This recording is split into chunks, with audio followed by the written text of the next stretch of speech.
Now, when did it start? When did you start getting in the military? Rainbow Six. So the game's what started it for you. Yeah, the game's what started. I did not know that. Yeah, so I was a freshman in high school when I got my first PC. I'd always been a Mac user up to that point. And the first two games I bought were Half-Life and Rainbow Six. And after playing those two back to back, I was like, I have to be a game developer. But for some reason, when I was playing Rainbow Six, every detail about the guns just stuck with me, and it just became like this kind of like Rain Man knowledge about firearms. So let's see, you said Half-Life. That would have been 98, 99. Yeah, 98. So you were 3 when you started playing games. Yeah, exactly. No, I mean, I started playing, back when I was 6, but I didn't know that I had pipe dreams of being a game developer, but my freshman year of high school is when I placed in all the advanced level computer courses, and I was like, this is what I want to do, this is my dream. Wow. And now you're here. Now I'm here. Fulfilling your dreams. Working for fucking Red Storm. That's awesome. Yeah. Very, very cool. Yep. And then it was actually Christian Allen's NATO weapons pack that got me even more into guns, because he did that huge weapons pack. At least he was involved with it from right here. And and then it just kind of built up. And then the Army hired me when I was in my junior year of high school to work at America's Army to be a production assistant, but also a research assistant. So basically my first 3 months there, all I did was research guns and make a giant Excel sheet with all their stats on it. Wow. So all that knowledge kind of accumulated from there. Is that where you learned that first started breaking them down and actually getting into the parts and the mechanics and the functionality? It wasn't really, I knew a little bit of how they operate, but I didn't really start shooting until I moved to San Francisco area. But that's when we started hang out with SF guys a lot more, and then that culture started to kind of rub off on me, and then that was that. That's awesome. Man.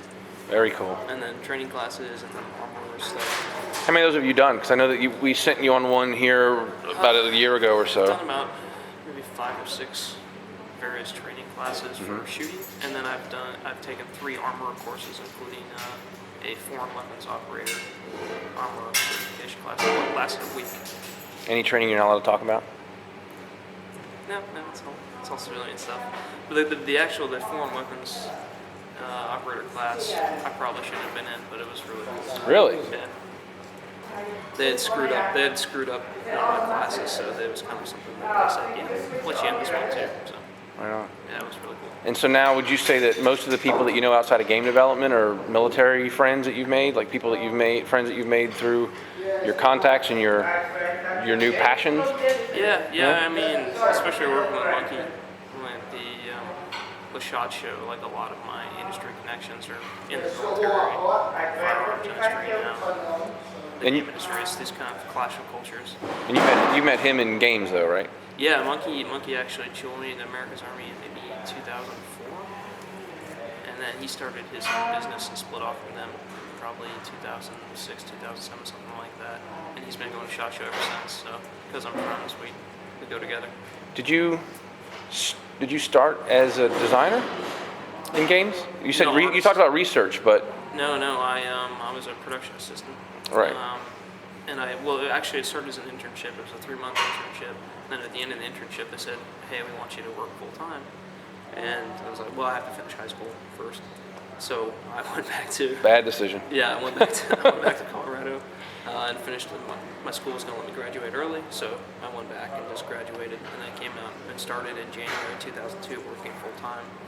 And then about maybe 3 to 4 months later, they asked me, "All right, so what do you really want to do?" And I was like, "Well, I want to be an artist."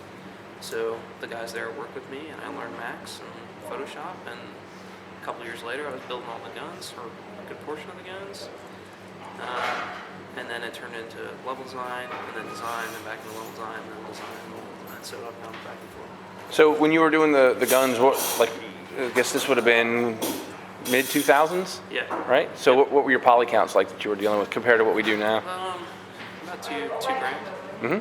Yeah. Were you doing normals and all that, or just straight up models and texture? This was Unreal 2, so. I guess that wouldn't have been the standard, would it? Yeah, exactly. So there's no normal. It's just a good spec and hand painting textures. Right on. And you said you bounced back and forth between design and level design. So is that like feature design stuff? Yeah. What kind of stuff did you do? I did all for America's Army 3. I did all the weapons tuning. And I wrote all the designed for the weapon stuff. And then before that, for the American Army 2, I was one of the guys that helped the lead designer come up with the weapon customization system. As far as I know, we were the first ones to do that. We were the first ones to say, hey, you can put an ACOG on here, or you can put an ACOG, or you can put a suppressor. We were the first ones to have something like Gunsmith. But, just a very rudimentary version. Do you guys know, I mean, that being the first time, did you guys hear stuff about, like, was it like this revolutionary thing? You got tons of Yeah, I mean, a lot of people really liked it. And I assume that just what came out of it was just kind of an evolution, that type of system. Awesome. Thank you for your time today, Mr. Champlin.